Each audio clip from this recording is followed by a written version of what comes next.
Bonjour à tous. Dans cette présentation, nous allons nous intéresser à la figure de Wakai et plus particulièrement la figure d'Hayashi Tadamasa qui arrive en France lors de l'exposition universelle de 1878, d'où mon choix de borne chronologique 1878-1900, date à laquelle il arrêtera ses activités professionnelles. Cependant, nous n'allons pas traiter de la question d'Hayashi en tant que marchand d'art japonais, ses relations particulières avec le public, avec ses clients, les japonisants, ses pratiques commerciales, mais nous allons véritablement faire un focus sur son rôle lors des expositions universelles. Par ailleurs, le choix de cette gravure de Félix Régamey présentant la collection de M. Guimet en guise d'introduction va nous permettre de nous transférer dans l'atmosphère chargée des salles qui pouvaient être présentées lors de l'exposition universelle en 1878. Bien. Quand en 1868, le Japon s'ouvre au monde et prononce son édit instituant la rénovation de l'Empire Meiji, le message est clair. Celui de rechercher au dehors des territoires les connaissances nécessaires afin de renouveler la civilisation japonaise face à l'occidentalisation croissante. Mais de l'autre côté du globe, l'expansionnisme occidental des derniers quarts du XIXe siècle va passer par le phénomène de construction nationale s'établissant par la structure étatique de l'État-nation. Celui-ci permet aux Occidentaux de créer une puissance essayant de coloniser le monde. Face à cette menace occidentale, le Japon va très vite réagir. En effet, il ne souhaite pas voir les événements chinois du sac du palais d'été se produire sur son territoire et entre ainsi dans la course de l'État-nation. Le Japon mérite un intérêt particulier dans le fait qu'il est devenu une puissance de premier ordre, mais aussi parce qu'il est finalement le seul pays qui n'ait jamais été colonisé. Mais le XIXe siècle est aussi marqué par l'idée d'industrialisation, d'innovation, de progrès technique, venant établir une époque riche d'interactions et d'échanges à l'échelle mondiale. Ces interactions et connexions avec l'ailleurs se matérialisent par le biais des transferts culturels qui vont permettre le déplacement matériel d'un objet dans l'espace. Les transferts mettent l'accent sur des mouvements humains, des voyages, des transports de livres, de bibliothèques, d'objets d'art, ainsi que des biens d'usage courant à des fins qui n'étaient pas nécessairement intellectuelles. Ils sous-entendent une transformation en profondeur liée à la conjoncture changeante de la culture d'accueil. Alors c'est dans ce contexte que le jeune Hayashi Tadamasa, de son vrai nom Nagasaki Shigeji, grandit au Japon. Il naît le 7 novembre 1853 à Takaoka, dans la province de Nagasaki, et il est issu d'une famille de médecins, imprégné par la médecine hollandaise et les courants de pensée occidentaux. Voulant donner toutes ses chances à Hayashi, son père va le faire adopter par son frère, donc il va être adopté par son oncle paternel, ancien samouraï et haut fonctionnaire japonais, qui va lui permettre d'étudier à l'université impériale de Tokyo la Nanko Daikoku, pour y apprendre le français. Mais face aux réformes qui secoue le pays entre 1871 et 1875, Hayashi apprend qu'il ne peut pas poursuivre ses rêves, ceux d'étudier à l'école polytechnique et de découvrir Paris. Il va chercher par tous moyens à venir en France et trouve un emploi pour la première société japonaise d'exportation d'objets d'art décoratifs, la Kiritsu Kosho Kaisha, qui se prépare à l'exposition universelle de 1878. Hayashi part ainsi du Japon pour un long voyage jusque la France.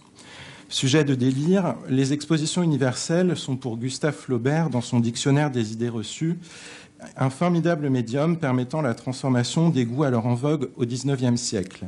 Les expositions permettent donc un brassage des influences esthétiques. Elles sont un phénomène majeur mais éphémère de l'histoire politique, économique, sociale, industrielle, mais surtout artistique et culturelle de l'époque contemporaine.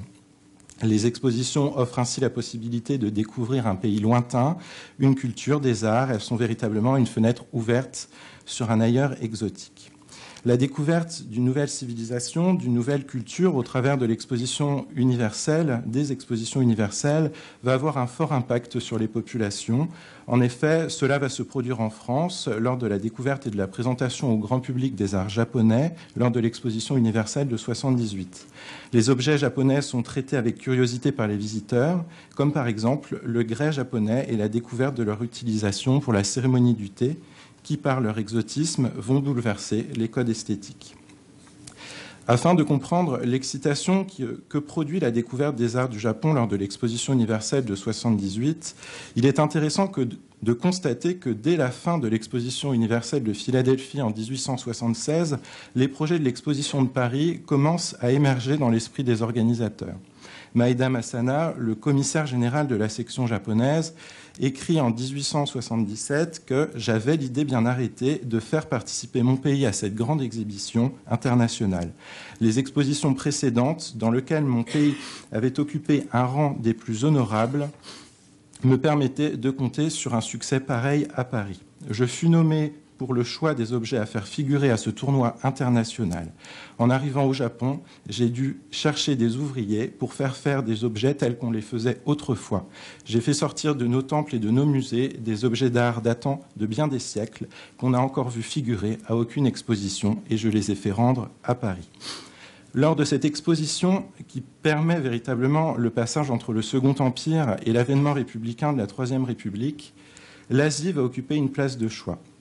Paul Gano explique dans la Gazette des Beaux-Arts de 1878 que l'Extrême-Orient a, dès le début de l'exposition, obtenu un succès d'enthousiasme, nous pourrions dire d'éblouissement.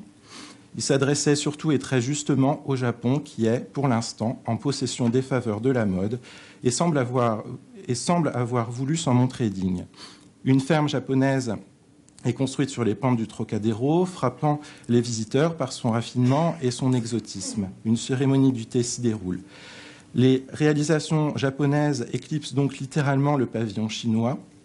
En effet, le nouveau régime japonais qui vient de prendre place en 1878 dans le concert des États-nations souhaite donner une nouvelle image que celle de sa première participation en France lors de l'exposition de 1967, avec les représentants des fiefs de Satsuma.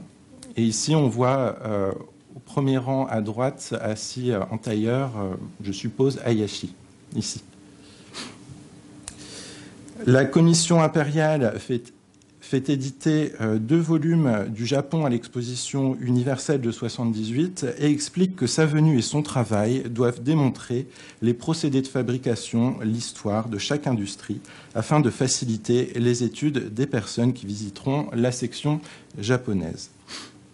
Cependant, il faut pénétrer à l'intérieur du palais du Trocadéro pour découvrir l'exposition rétrospective qui se tient dans la salle orientale. Paul Gano en fait une description attentive. Pénétrons à présent au cœur de la véritable exposition rétrospective de l'Extrême-Orient.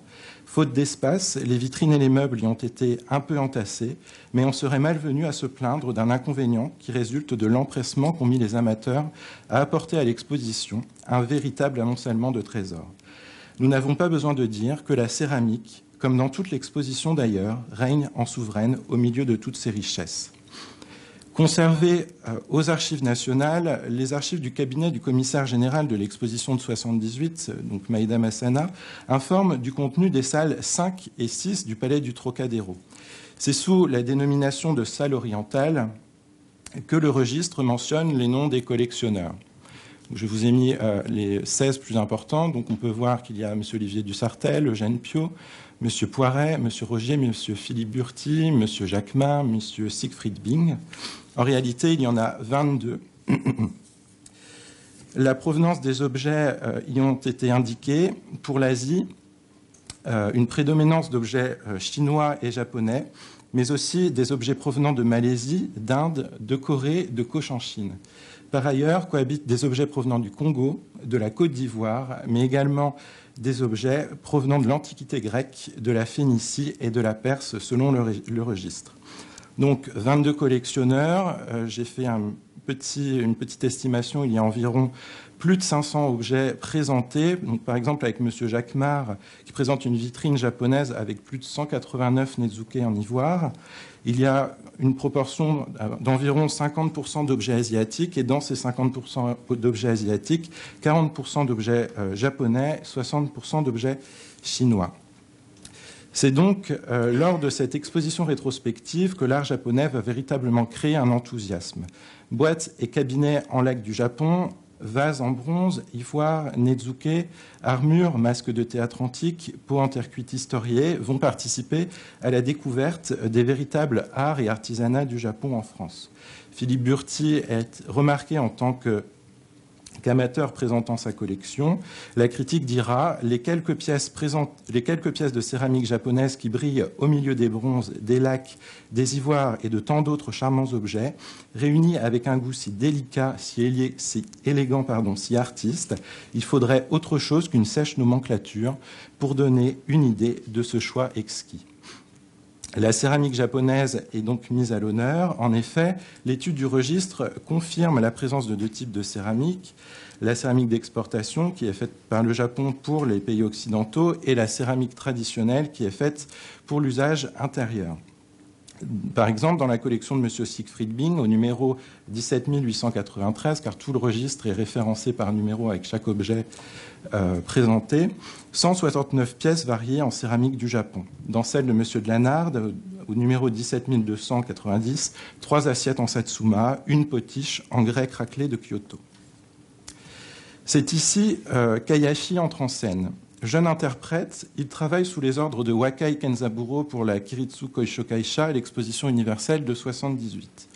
De par sa formation francophile, Hayashi est la personnification du transfert culturel, au sens où Michel Espagne l'entend, c'est-à-dire le terme de transfert met l'accent sur des mouvements humains, des voyages, des transports d'objets d'art permettant de changer en profondeur la culture d'accueil. Hayashi va réussir un tour de force, celui d'établir un pont linguistique permettant la diffusion des savoirs entre le Japon et la France. En effet, les indications des vitrines suscitent des interrogations pour les visiteurs et face à ces questionnements, Hayashi répond aux amateurs curieux. Comme le relate son ami Raymond Coquelin, Hayashi avait su se faire une place parmi les amateurs qui l'orientaient, dit-il, vers des voies plus saines et qu'il était le plus intelligent intermédiaire entre le Japon et Paris. Mais malheureusement, la description des objets exposés par Wakai pour la Kiritsu Koishokaisha est manquante dans les pages du registre du commissaire général de l'exposition. Il semblerait que la fin du registre ait été arrachée. Il faut se tourner vers l'article de Paul Gano pour avoir plus d'informations concernant ce qui a été présenté. Monsieur Wakai présente dans ses vitrines d'étranges céramiques qui sont définies comme étant fabriquées avec une argile dure et quelquefois recouvertes d'une glaçure, celles-ci étant des poteries primitives et grossières attribuées à l'industrie coréenne. Il s'agit en réalité de grès traditionnels japonais servant lors de la cérémonie du thé. En effet, le grès japonais étant intimement lié à la cérémonie du thé au Japon, il est intéressant de rappeler que le thé a fait son apparition au Japon au Xe siècle après Jésus-Christ. Cette plante est importée de Chine par les bouddhistes et sa consommation se propage alors dans les monastères et auprès des hautes élites de la société japonaise qui la consomment à la mode de la dynastie chinoise Tang en forme de briques de feuilles de thé. La culture du thé se développe au Japon vers le XIIe siècle et celui-ci se consomme à la mode des Song, c'est-à-dire réduit en poudre et battu à l'aide d'un fouet dans un bol. Ainsi, céramique et thé sont donc liés à partir de cette époque.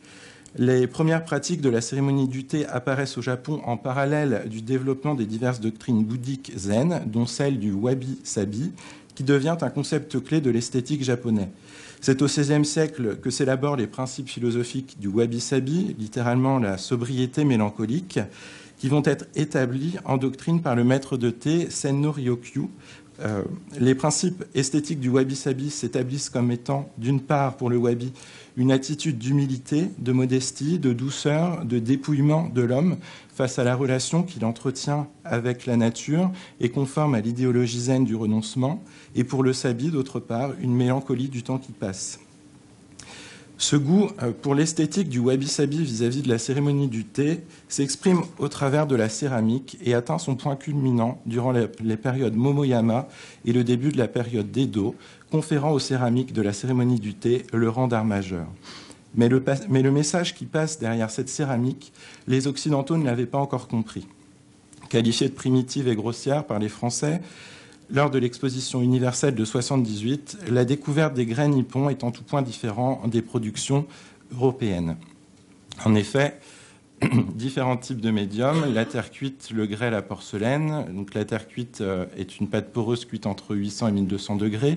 Le grès est imperméable, il est cuit à une température supérieure de 1200 degrés qui rentre dans la catégorie des céramiques dites à grand feu. Et la porcelaine, qui est plus élaborée, est composée d'un élément plastique, du kaolin, d'un fondant de base de feldspath et est cuite à une température supérieure à 1200 degrés. À cette époque, la plupart des Occidentaux prêtent plus d'importance aux productions porcelainières qu'ils placent en haut de l'échelle des arts céramiques, venant fausser littéralement l'appréciation des grès, comme le souligne très justement Louis Gons lors d'une conférence à l'Union centrale des arts décoratifs en 1897, conférence intitulée « L'art japonais et son influence sur le goût européen ». Paul Gano souligne concernant la vitrine de M. Wakai pas un objet qui soit digne d'attention et d'étude. Donc on voit vraiment comment cette céramique est appréciée à l'époque. Mais le rôle d'Hayashi va être celui de donner une nouvelle dimension aux céramiques et à l'art japonais lors de cette exposition, car selon Raymond Koechlin, les amateurs, charmés de son intelligence, n'avaient pas tardé à lui donner des conseils et satisfaits de les avoir suivis. Ils avaient noué avec le jeune commis des relations véritablement amicales, les japonisants l'apprécièrent. L'exposition universelle de 1878 va opérer un revirement dans l'appréciation de l'art japonais en France. Le goût n'est plus aux productions japonaises destinées à l'exportation, mais il va véritablement vers les productions céramiques antiques. Ainsi, le problème de la découverte des arts japonais réside dans le passage des frontières entre l'Occident et l'Orient. Le problème ne réside pas seulement dans l'accessibilité matérielle de l'objet, dans une autre langue ou un autre pays, il réside dans l'appréciation et l'accueil fait à ces objets. Le but est donc de susciter un intérêt pour le public, un désir pour l'amateur, une passion pour le collectionneur vis-à-vis des arts du Japon, en ayant accès, au travers de l'esprit même de l'objet, aux environnements de provenance. Hayashi y est peut-être la clé. Comme tout effet de mode, l'intérêt pour les arts du Japon va connaître un creux vis-à-vis du public dans la décennie 1880-1890. Le XIXe siècle est en effet tiraillé par le problème de renouvellement esthétique, comme peuvent l'affirmer les rapports des jurys des expositions universelles. De fait, de par son exotisme extrême oriental, la découverte des grès japonais permet de charmer les amateurs tout en proposant une solution au tracas esthétique du XIXe siècle. Louis Gons dira, je cite, dans l'art japonais, jusqu'à ces derniers temps, la véritable céramique du Japon, celle que j'appellerais volontiers la céramique nationale, était restée lettre close pour les Occidentaux. Mais c'est grâce à l'ouvrage du japonais Ninagawa Noritane dans son Kwenko Duzetsu publié en 1876 que les amateurs vont être captivés. Publié en 1876, comme je viens de le dire, cet ouvrage permet d'explorer la fraîcheur de cette céramique tout en permettant de donner une première vision d'ensemble des grès japonais. Mais sous les débuts de la Troisième République, la France s'industrialise, se modernise et se voit critiquée par la société. Cependant, l'ouverture du Japon permet d'entrevoir par l'Occident un pays immaculé de tous les défauts de la civilisation. Pays lointain et encore peu connu, sauf par les quelques rares objets passés par l'intermédiaire des Chinois et des Hollandais depuis le XVIIe et XVIIIe siècle, le Japon est donc exotique et fascine. La raison de cette fascination réside dans l'ignorance des savoirs des arts japonais et plus spécifiquement sur les céramiques. William Lee explique en 1913 « Les ouvrages d'histoire et de vulgarisation traitant de poterie proprement dite sont extrêmement rares, en particulier dans notre langue. Nos divers musées nous offrent bien des ensembles céramiques précieux, mais confus, et qui n'apportent aux chercheurs, pour cette étude spécifique, ni classification, ni gradation, ni lumière. » Nous sommes en 1913. L'intérêt est donc bien présent, mais le Japon, ainsi que son art, ne se livre pas au premier venu. Il devient une obsession, une hantise, qui se développe dans le petit cercle des japonisants parisiens, mais aussi touche également les divers pays occidentaux, comme le Royaume-Uni et les États-Unis. Cet intérêt pour les grès laisse à penser à une diffusion de la connaissance sur le plan international, prouvant l'impact des transferts et relations interculturelles entre le Japon et l'Occident. Hayashi y est peut-être pour quelque chose. Au Royaume-Uni, le conservateur du South Kensington Museum, Augustus Franks, acquiert quelques exemplaires de grès japonais après l'exposition universelle de Philadelphie en 1976. Il écrit dans la foulée « Catalogue of Collection of Oriental Porcelain and Pottery » en 1878, référençant et comparant les productions chinoises et japonaises. Aux États-Unis, Audsley et Bose écrivent The Ceramic Art of Japan en 1879, faisant un premier état des lieux de la connaissance sur la céramique japonaise, reprenant les différents centres de production céramique. La connaissance se diffuse en Occident, car cet ouvrage est traduit dans les années 1882-1883, comme il est possible de le retrouver dans la bibliothèque du musée des arts décoratifs.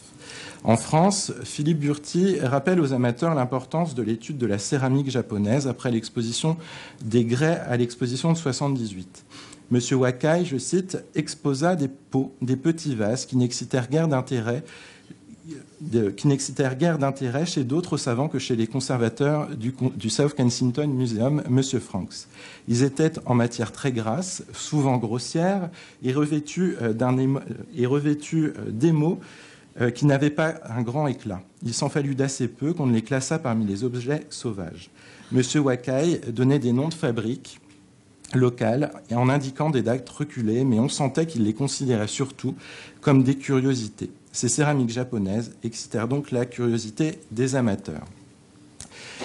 Il faut attendre Louis Gons en 1883 pour que, je cite Louis Gons, le rêve magnifique d'un musée japonais prenne forme dans la capitale. C'est au travers de l'exposition rétrospective de l'art japonais que se tient les trésors parisiens de l'ancien Japon. Cette exposition a pour but de donner une idée d'ensemble sur un art vis-à-vis duquel le public et les amateurs ont une idée vague ou fausse, tout en dégageant des notions historiques. Il dira « Notre but sera atteint si nous avons pu jeter un peu de lumière sur des questions d'art qui étaient restées dans la plus complète obscurité. » Des grands noms présentent leur collection. Sarah Bernard, Siegfried Bing, les comtes de Camondo, Théodore Duret, Charles Avilande, Wakai, Hayashi Tadamasa, évidemment, Louis Gons et la compagnie Kosho Kaisha. Mais c'est grâce au conseil d'Hayashi que cette exposition permet d'établir que, dans la famille de l'art céramique, les poteries japonaises occupent une des premières places, sinon la première. En effet, en novembre 1883, l'ouvrage L'art japonais vient clore l'exposition de Louis Gons, et selon toujours Raymond Coquelin, Hayashi fut heureux d'aider Louis Gons à débrouiller tant de problèmes jusque-là insoupçonnés et à faire entendre dans l'histoire scientifique un art que l'Europe n'avait considéré encore faute de renseignements précis. Cette connaissance des arts du Japon va se démocratiser au travers du numéro spécial Paris illustré le Japon, écrit en 1886 par Hayashi Tadamasa, qui va y dépeindre littéralement les mœurs, les coutumes, la géographie, le climat, enfin, l'artisanat, tout ce qui a attrait au Japon, qui va connaître un très grand succès auprès des amateurs en France. Mais aussi, les arts du Japon vont se démocratiser au travers du Japon artistique, créé par Siegfried Bing entre 1888 et 1891, et auquel Hayashi refusera de participer, probablement par rivalité entre les deux hommes. Philippe Burti a écrit 2 articles en 1889 concernant la poterie japonaise. Il y montre les techniques, la peinture, la cuisson, en y insérant de petites illustrations de scènes potières. Mais en plus de son travail d'expert, Hayashi est entre 80 et 82 mandataire du bureau parisien de la Kosho Kaisha, pendant que son employeur, M. Wakai, est reparti au Japon pour affaires. Hayashi doit liquider le stock d'objets restants à l'exposition universelle de 1978. Par la suite, il va s'installer avec Wakai en 1984 en tant que marchand d'art, étant donné que la Kosho Kaisha a été liquidée car elle n'aura pas su renouveler son goût face aux attentes du public. Donc il va s'installer en 1984 avec Wakai en tant que marchand d'art, contribuant, je cite, à former le goût des amateurs, jusqu'en 1989, date à laquelle il s'installe à son compte jusqu'en 1900. Donc c'est un développement légèrement hors sujet de mon propos, mais je ne pouvais pas ne pas l'évoquer pour comprendre le rôle global de Wakai et Hayashi.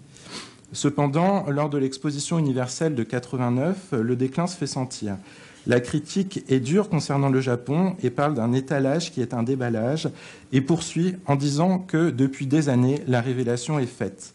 Mais l'exposition de 89 est marquée par un phénomène réactionnel identitaire japonais qui est le retour à la tradition. Dû à l'occidentalisation du pays au travers de la révolution Meiji. Le Japon va, au travers du catalogue de l'exposition universelle de 89, expliquer que l'étude des antiquités favorise le progrès de la civilisation. Le Japon sous-entend ici que l'art actuel puise ses sources dans l'art ancien, dans une quête d'évolution et de régénération de la société. Ainsi, le retour à la tradition va s'exprimer dans la revue Koka, Les splendeurs de la nation, qui consacre les arts anciens du Japon. Pour reprendre les propos de Christophe Marquet, la revue Koka faisait et fait toujours autorité dans les analyses permettant le classement d'œuvres d'art par l'État et joue donc sur la politique patrimoniale et la défense du patrimoine. Le premier numéro de cette revue, paru en 89, pose en courte phrase, en guise de définition générale, que les beaux-arts sont la quintessence et la splendeur d'une nation. Cette revue d'avant-garde, mais pas uniquement, car elle promeut le patrimoine japonais ancien avec une visée politique nationale, consacre un numéro sur la céramique du Japon dont le musée de Sèvres détient un exemplaire traduit dans ses archives. Dans cette perspective de croisement des savoirs entre les deux nations, Édouard Garnier, conservateur du musée de Sèvres à l'époque, et dans la lignée de l'exposition de Louis Gons, souhaite, je cite, « rendre le catalogue du musée céramique aussi complet que possible » et commande en 1993 la traduction de la revue Koka. Ce travail doit faire l'état actuel des lieux de production céramique au Japon, classés par province, la chronologie historique et le progrès de l'industrie de la céramique, depuis les temps les plus reculés jusqu'à l'époque actuelle. Émanant de la volonté du musée de Sèvres, cette commande permet de constater les différentes évolutions techniques, les innovations des potiers, les cuissons ainsi que les marques, mais aussi est une prise de conscience des productions potières japonaises par les institutions muséales à la fin du XIXe siècle. Hayashi viendra quant à lui expertiser des poteries japonaises anciennes dans les musées, comme par exemple à Sèvres, il est possible de le constater en 1986, mais aussi à l'étranger, au South Kensington Museum à Londres. Ainsi, la poterie japonaise offre ici un excellent médium pour la découverte des arts du Japon, en permettant d'établir un lien entre l'art ancien qui se voit légitimé et une culture contemporaine.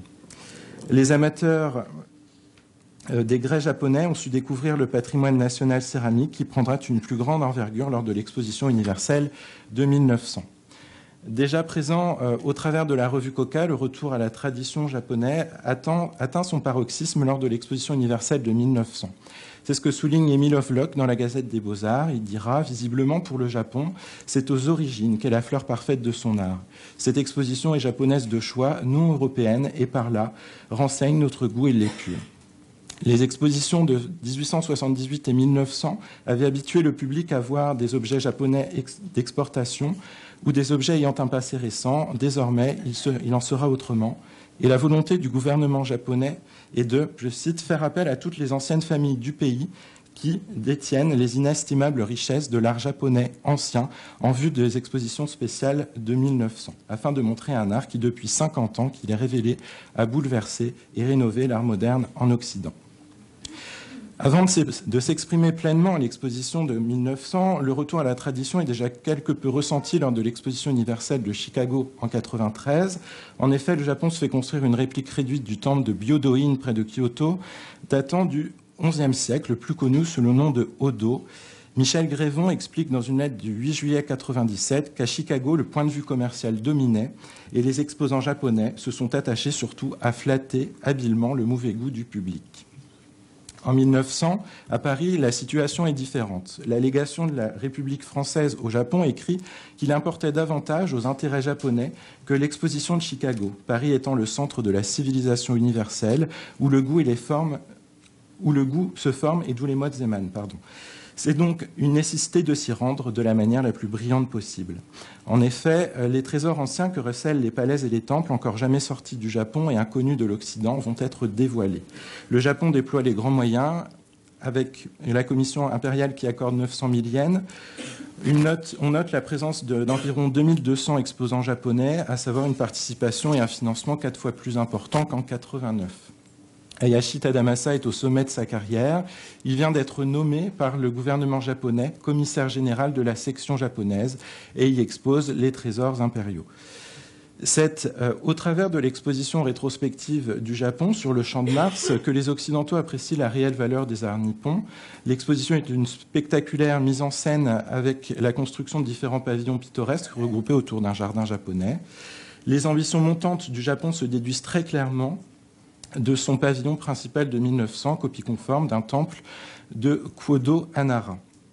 Et les archives nationales nous indiquent également que ce palais renfermait une magnifique exposition des plus riches collections de l'art japonais, et il souligne ancien, appartenant au trésor impérial. Les pièces les plus rares y figuraient.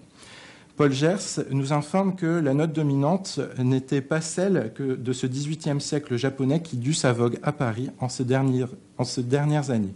Bien au contraire. Dès que l'on pénétrait dans le pavillon impérial, on s'apercevait au premier coup d'œil, rien qu'à la tenue générale des objets exposés, qu'il s'agissait d'autre chose que de bibelots curieux ou de singuliers magots ou japonaiseries de bazar. En effet, pour ne pas présenter des objets récents lors de l'exposition, un très gros travail en amont est réalisé et une liste d'objets anciens est établie. L'authenticité de chaque objet y est vérifiée. Venant s'inscrire dans une recherche d'identité nationale continue, cette prise de conscience du patrimoine japonais s'exprime donc lors de l'exposition rétrospective. Ce musée d'art japonais ancien est dépeint par Émile Lovelock, qui met l'accent sur les bronzes, kakemon, laques et céramiques. Il précise que ce sont surtout les peintures et les sculptures qu'on avait tenu à faire connaître. Paul Gers fait la description des céramiques anciennes exposées à l'intérieur du palais. Avant de quitter ce pavillon, dit-il, on jetait encore un coup d'œil sur les spécimens délicats et typiques de l'ancienne céramique japonaise, porcelaine bleue et blanche d'une finesse extrême, faïence de Quenzen, certains décorés par Korin, et faïence de Kyoto aux fines craquelures. Porcelaine polychrome d'Imari et enfin des grès de Bizen dont la matière imite le bronze. Il est intéressant de constater que les porcelaines, faïences et grès sont bien présents à l'exposition de 1900, mais dans une moindre mesure que lors de sa découverte de 1978. Ce sont les bronzes, les laques et kakemon anciens qui remportent les louanges. Le pavillon reste malheureusement clos de ses mystères. Je n'ai pas retrouvé de photos ni d'inventaire précis, juste des commentaires. Les visiteurs qui en étaient restés aux japonaiseries de 78 découvrent donc avec perplexité et étonnement un pays métamorphosé par le régime Meiji, alors en place depuis quelques décennies. Le Japon est devenu fort et autonome et le démontre par la présentation de son art séculaire comme la céramique qui sert ici de médium. Désormais, l'Occident prend véritablement conscience que le Japon est un concurrent de plus. Je vous remercie.